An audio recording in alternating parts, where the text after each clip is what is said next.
Hai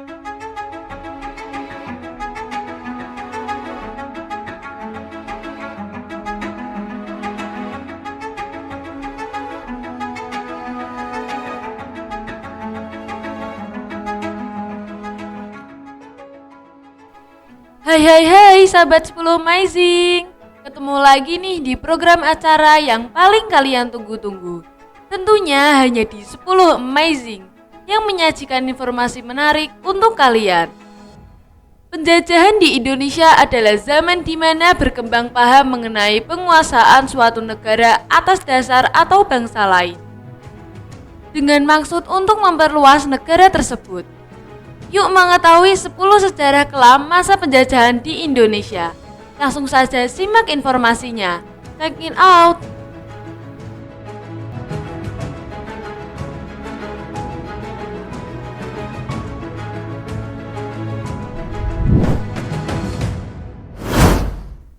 Yang pertama ada perdagangan budak dan eksploitasi manusia.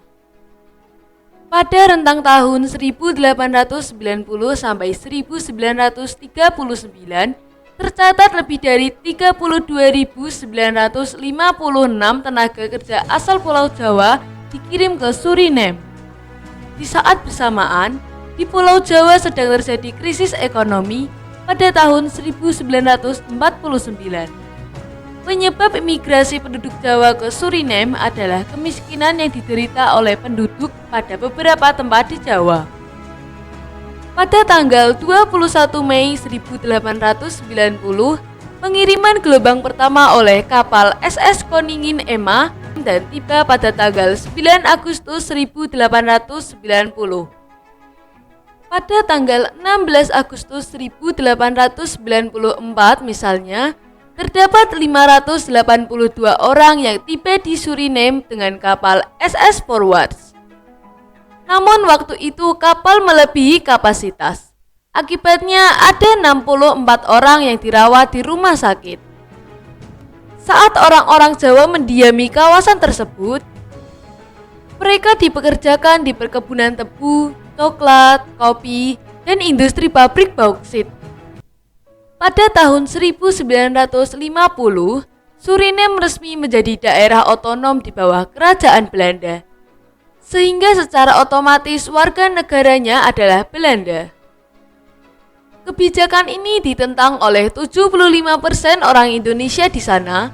Pada tanggal 15 Oktober 1951, mereka mendirikan Yayasan Tanah Air atau YTA yang dipimpin oleh Salikin Sarjo dengan tujuan menyampaikan keinginan kepada Presiden Republik Indonesia untuk pulang ke Jawa.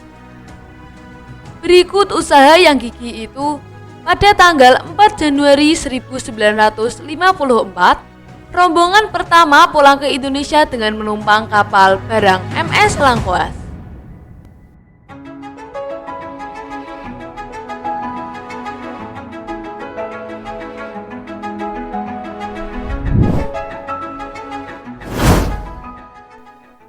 Yang kedua ada cultur stelsel atau sistem tanam paksa. Sistem tanam paksa adalah sistem yang mengharuskan rakyat melaksanakan proyek penanaman tanaman ekspor di bawah paksaan pemerintah kolonial sejak tahun 1830. Tujuan tanam paksa adalah merangsang produksi dan ekspor komoditas pertanian yang laku di pasar dunia. Tokoh pencetus sistem tanam paksa adalah Van de Bos. Tugas utama Van de Bos adalah mendapatkan keuntungan sebesar-besarnya dari negeri jajahan untuk mengisi kas Belanda yang kosong dan membayar utang-utang Belanda. Latar belakang sistem tanam paksa yang pertama adalah Belanda menghabiskan biaya yang besar karena terlibat dalam peperangan di masa kejayaan Napoleon Bonaparte di Eropa. Yang kedua, terjadinya perang kemerdekaan Belgia yang diakhiri dengan pemisahan Belgia dari Belanda pada tahun 1830. Yang ketiga, Belanda menghabiskan biaya hingga 20 juta gulden untuk menghadapi perang Diponegoro di tahun 1825 sampai 1830. Yang keempat, kas negara Belanda kosong dan utang yang ditanggung Belanda cukup berat. Yang kelima, pemasukan uang dari penanaman kopi tidak banyak. Yang keenam, kegagalan upaya mempraktikkan gagasan liberal pada tahun 1816 sampai 1830 dalam mengeksploitasi tanah jajahan agar memberikan keuntungan yang besar bagi negeri induk, Belanda.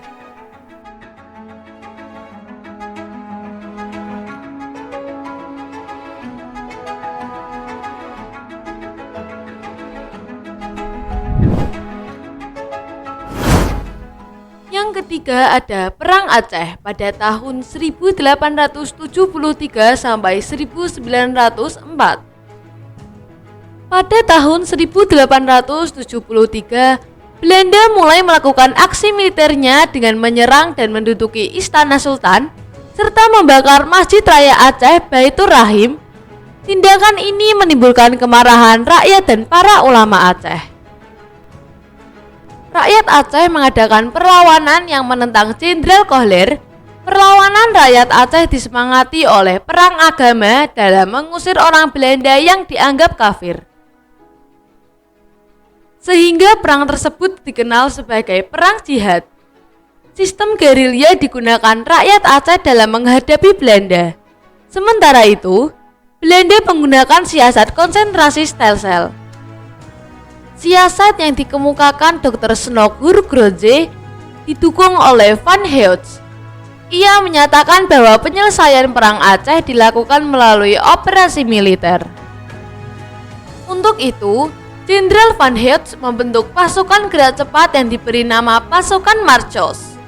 Pasukan ini adalah pasukan gerak cepat yang diperlengkapi klewang dan senapan. Pasukan Aceh diserang terus-menerus mulai dari Aceh Tengah hingga Aceh Selatan. Tengku Umar gugur pertempuran di dekat Melaboh pada tahun 1899. Dengan gugurnya Tengku Umar, perlawanan Aceh semakin kendor. Banyak tokoh Aceh menyerah. Pada tahun 1903, Sultan Muhammad Daud Shah menyerah dan wafat dalam lanskap di Batavia. Pada tahun yang sama, Panglima Polim menyerah diikuti oleh Cut Nyadien yang ditangkap dan diasingkan ke Sumedang pada tahun 1905. Tut Meuti gugur pada tahun 1910. Terakhir, Tengku Ciktitiro menyerah pada tahun 1912. Aceh akhirnya mengalami kekalahan. Aceh dipaksa untuk menandatangani Korteverklaring atau plakat pendek.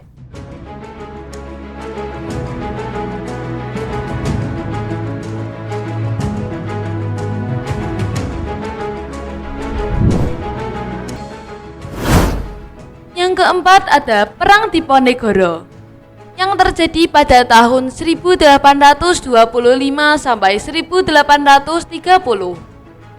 Perang Diponegoro merupakan suatu perang besar yang berlangsung selama 5 tahun lamanya. Sejak Juli 1825 hingga 28 Maret 1830. Perang Diponegoro terjadi di Tanah Jawa yang melibatkan masyarakat pribumi dengan tentara Belanda. Dalam menghadapi perang ini, Pangeran Diponegoro dibantu oleh beberapa pejuang seperti Mangkubumi, Kyai Mojo, dan Sentot Prawirodirjo. Perang Diponegoro diawali pada 20 Juli 1825 dengan penangkapan Pangeran Diponegoro dan Mangkubumi oleh utusan Belanda di Tegalrejo. Saat itu, Pangeran Diponegoro berhasil melarikan diri. 3 minggu kemudian, Pangeran Diponegoro yang dibantu oleh Kyai Mojo melakukan penyerangan terhadap Belanda dan berhasil menduduki Keraton Jogja dan memperluas kedudukannya ke arah timur. Pada tahun 1927, pasukan Belanda mengerahkan 23.000 prajuritnya untuk melawan Pangeran Diponegoro. Belanda membangun benteng-benteng di wilayah Jawa Tengah dan Jawa Timur sehingga Pangeran Diponegoro terpojokkan. Pada tahun 1829, Kyai Mojo ditangkap dan diikuti dengan penangkapan Mangkubumi dan Ali Sabah. Pada tanggal 16 Februari 1830, terjadi pertemuan antara Pangeran Diponegoro dan Kolonel Baptist Clarence sebagai utusan Jenderal de Cox. Pertemuan itu dilakukan beberapa kali untuk mengadakan gencatan senjata. Pada 28 Maret 1830, pasukan Belanda menangkap Pangeran Diponegoro. Penangkapan tersebut menjadi akhir dari Perang Diponegoro. Setelah ditangkap, Pangeran Diponegoro diasingkan di gedung Karisidenan Semarang dan dibawa ke Batavia. Pangeran Diponegoro wafat saat dipindahkan ke Makassar di Benteng Rotterdam pada 8 Januari 1855.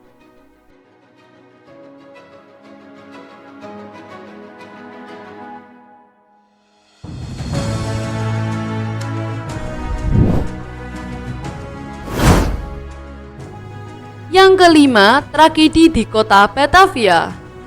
Menjelang pertengahan abad ke-18, terjadi peperangan besar-besaran antara etnis Tionghoa dengan VOC di Batavia, yang kini menjadi Jakarta. Perang antara etnis Tionghoa dengan VOC berlangsung dari bulan Oktober hingga November 1740 ini, kemudian dikenal sebagai sebutan Geger Pecinan atau Tragedi Angke. Dalam peristiwa ini, diperkirakan lebih dari 10.000 orang keturunan Tionghoa menjadi korban kematian di bawah restu Gubernur Jenderal Adrian Falkenir. Pada tahun 1696, VOC memberlakukan pajak 15 ringgit untuk setiap orang Tionghoa yang datang. Kebijakan ini dirasa berat karena sebelum kedatangan VOC, para imigran dapat berniaga bebas dengan penduduk Nusantara. Pada tahun 1719, catatan resmi VOC mengungkap bahwa telah ada 7.550 pemukiman Tionghoa di Batavia. Jumlahnya terus meningkat hingga mencapai 35% dari seluruh penduduk Batavia saat itu. Dalam sensus VOC tahun 1739, tercatat ada 10.574 pemukiman Tionghoa di Batavia. Namun, angka sebenarnya diyakini lebih tinggi mengingat banyaknya imigran gelap yang bermukim di dalam kota ataupun di sekitar Tangerang, Bekasi. Pada bulan Februari 1740, sekitar 100 orang Tionghoa di Tanjung Priok dan Bekasi ditahan oleh VOC. Pada bulan September 1740, lebih dari 1.000 orang Tionghoa bergerombol di pabrik gula Gandaria yang kini berubah menjadi kawasan Jakarta Selatan. Pada tanggal 7 Oktober 1740, etnis Tionghoa berani menyerang pos-pos VOC di berbagai titik hingga pertemuan 16 serdadu Belanda. Serangkaian peristiwa itulah yang pada akhirnya memicu kekacauan hingga hilangnya etnis Tionghoa, yang kemudian dikenal sebagai peristiwa Geger Pecinan 1740 ya Sobat 10 Amazing. Pada 9 Oktober 1740, dimulailah pembantaian etnis Tionghoa. VOC mulai menangkapi orang-orang Tionghoa di Batavia pada 10 Oktober 1740 saat Gubernur Jenderal Adrian Falkenir memerintahkan semua etnis Tionghoa yang tersisa untuk diseret dari rumah atau bahkan rumah sakit untuk dibantai di lapangan depan Museum Fathahillah. Diperkirakan sekurangnya 7.000 sampai 10.000 orang menjadi korban ketika VOC melakukan penyisiran terhadap orang Cina selama 2 hari tersebut. Pembantaian ini disebut sebagai tragedi Sungai Merah.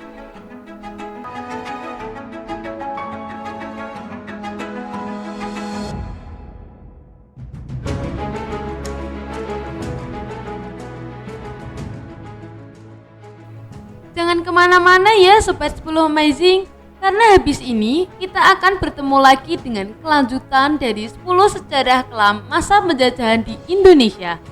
Jangan ganti channelnya ya, tetap di TV 10, inspirasi dan edukasi.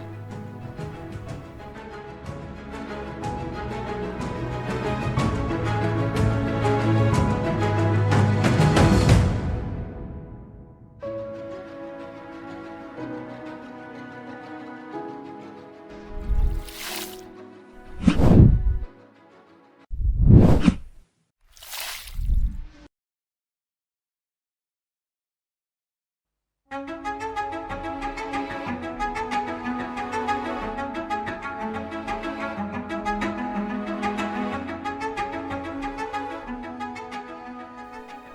Sobat 10 Amazing, kembali lagi nih di program acara 10 Amazing. Tanpa basa-basi, kita lanjutkan saja dengan 5 sejarah kelam masa penjajahan di Indonesia. Langsung saja kita simak videonya ya, check it out.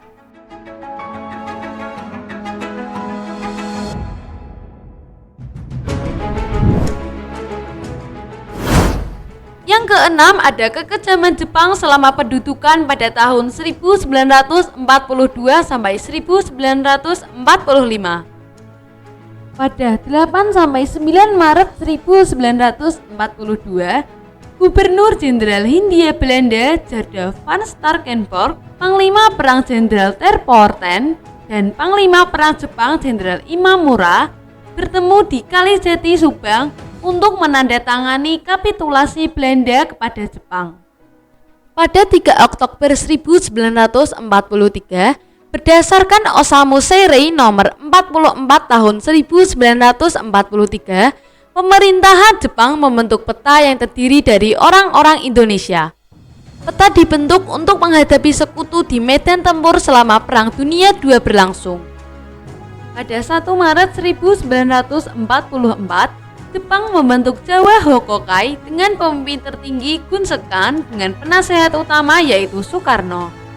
Jawa Hokokai bertujuan menghimpun tenaga lahir dan batin rakyat Indonesia dengan berdasar semangat kebaktian. Akhir 1944, Jepang mulai terdesak dalam Perang Asia Timur Raya. Bayang-bayang kekalahan Jepang mulai nampak karena seluruh garis pertahanan Jepang di Pasifik sudah hancur oleh serangan sekutu. Pada 1 Maret 1945, dalam situasi kritis, Letnan Jenderal Kumakichi Harada, pimpinan pemerintah pendudukan Jepang di Jawa, mengumumkan pembentukan Badan Penyelidikan Usaha Persiapan Kemerdekaan Indonesia atau BPUPKI dengan anggota sebanyak 60 orang. Pada 7 Agustus 1945, pemerintah pendudukan Jepang membubarkan BPUPKI diganti dengan Panitia Persiapan Kemerdekaan Indonesia atau PPKI pada 9 Agustus 1945.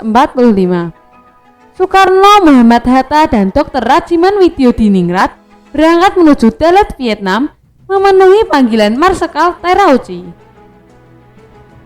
Pada 12 Agustus 1945, Marsekal Terauchi menyampaikan bahwa pemerintah Jepang memutuskan untuk memberikan kemerdekaan kepada Indonesia.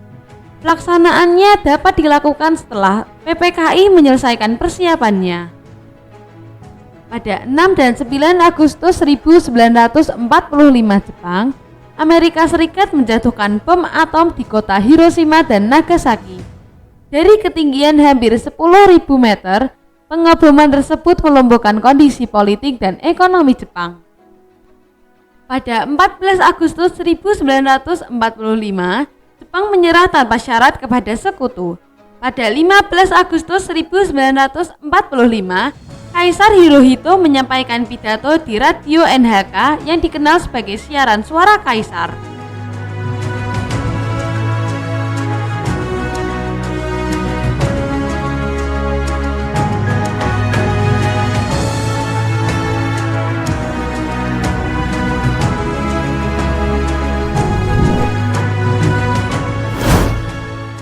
Ketujuh ada penggunaan sistem kerja paksa dan kerja rodi. Istilah kerja rodi mengacu pada sistem kerja paksa yang diterapkan oleh penjajah terhadap penduduk asli di wilayah yang mereka kuasai. Dalam sistem ini, penduduk lokal dipaksa untuk melakukan pekerjaan fisik yang berat dan tidak manusiawi tanpa upah yang layak atau bahkan tanpa upah sama sekali. Kerja rodi oleh pemerintah kolonial Belanda di Indonesia dilakukan selama berabad-abad, terutama pada abad ke-19 dan awal abad ke-20. Penduduk Indonesia dipaksa untuk bekerja dalam proyek-proyek pembangunan infrastruktur yang diinisiasi oleh pemerintah kolonial, seperti pembangunan jalan, bendungan, rel kereta api, dan proyek-proyek besar lainnya. Proyek ini dilakukan kurang lebih 3 tahun pada 1808 sampai 1811 dan dipimpin oleh Gubernur Jenderal Hindia Belanda pada masa itu, yaitu Herman Willem Daendels. Dampak kerja rodi bagi masyarakat Indonesia yaitu eksploitasi pekerja, kemiskinan, pembangunan infrastruktur, pembangkitan kesadaran nasional. Berikut adalah tujuan kerja rodi Herman Willem Daendels, diantaranya adalah membangun pabrik prasenjataan di Surabaya dan Semarang, membangun jalan raya sepanjang 1.100 km dari Anyer hingga Panarukan, membangun pangkalan armada di ujung kulon dan Anyer, dan membuat benteng pertahanan.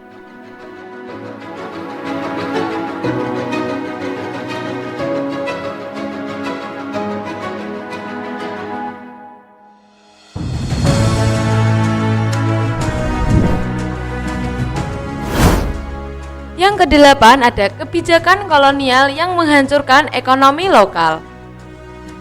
Zaman kolonial adalah zaman penjajahan oleh orang-orang asing. Penjajahan di Indonesia mulai ketertarikan pedagang asing karena rempah-rempah dan hasil bumi di Indonesia. Hal tersebut memancing persaingan antara pedagang, khususnya Eropa, untuk menguasai seluruh rempah-rempah di Indonesia. Selama berkuasa di Indonesia, pemerintah kolonial Belanda dan Inggris menerapkan kebijakan ekonomi yang menguntungkan negara sendiri. Beberapa kebijakan kolonial yang diterapkan di Indonesia yaitu: yang pertama, ada monopoli perdagangan yang dilakukan bangsa Barat untuk menguasai perdagangan Indonesia. Yang kedua, ada kerja paksa. Saat masa penjajahan Belanda, mereka melakukan kerja paksa untuk membuat rakyat Indonesia sengsara. Kebijakan kerja paksa ini bertujuan untuk memperoleh keuntungan bagi Belanda. Yang ketiga, tanam paksa. Pada tahun Van de Post 1830 menerapkan sistem kerja paksa di Indonesia yang bertujuan memperbaiki keuangan Belanda. Kebijakan tanam paksa ini memiliki beberapa ketentuan yang memberatkan rakyat dan dipenuhi banyak penyelewengan.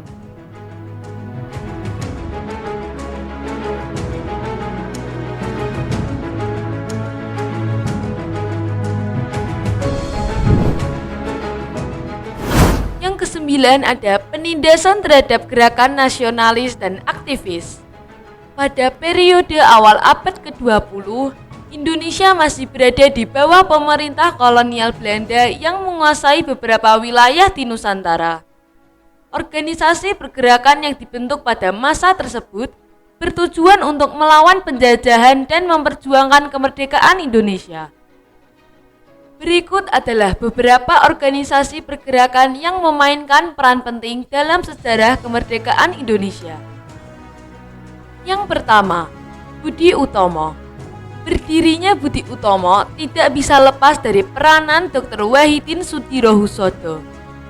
Ide-ide Dr. Wahidin tentang organisasi pergerakan nasionalis menginspirasi Dr. Sutomo dan kawan-kawan untuk kemudian mendirikan Budi Utomo. Ide itu kemudian diterima oleh Dr. Sutomo dan kawan-kawan. Dengan mendirikan Budi Utomo, organisasi ini bersifat sosial serta tidak bersifat sosial ekonomi, kebudayaan, serta tidak bersifat politik. Yang kedua, Sarekat Dagang Islam. Sarekat Dagang Islam atau SDI didirikan oleh Haji Samanhudin di Surakarta pada tahun 1905. Didirikan dengan tujuan memperkuat persatuan para pedagang pribumi agar mampu bersaing dengan para pedagang asing. Yang ketiga, Indische Partij. Didirikan pada 25 Desember 1912 yang berada di Bandung. Organisasi ini memiliki tujuan dan prinsip yang sangat radikal menginginkan Indonesia merdeka.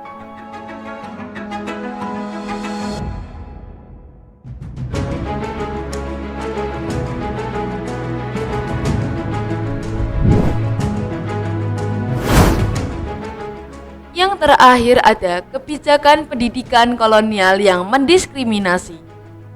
Pendidikan pada masa penjajahan Belanda pada awalnya hanya digunakan untuk memenuhi kebutuhan bangsa Belanda di Indonesia.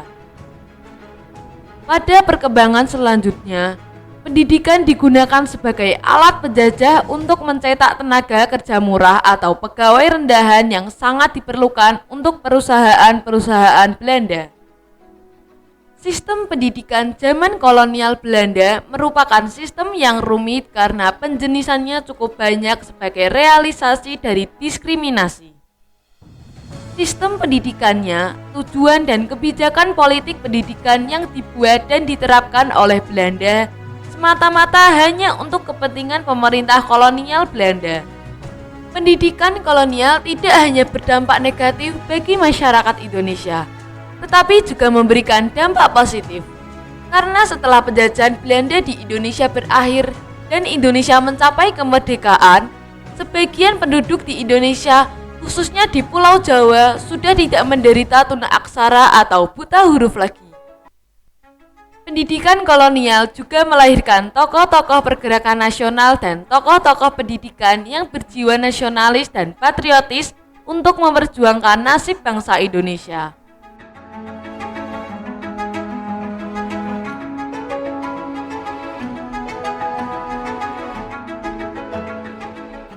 Itu tadi adalah 10 sejarah kelam masa penjajahan di Indonesia. Tidak terasa nih, episode 10 Amazing kali ini sudah menemani kalian sampai ketemu di penghujung acara. Ini saatnya 10 Amazing pamit undur diri. Terima kasih sudah menonton tayangan kami dan jangan lewatkan informasi lainnya di 10 Amazing. Tentunya di hari dan waktu yang sama hanya di TV 10. Inspirasi dan edukasi. Bye-bye semua.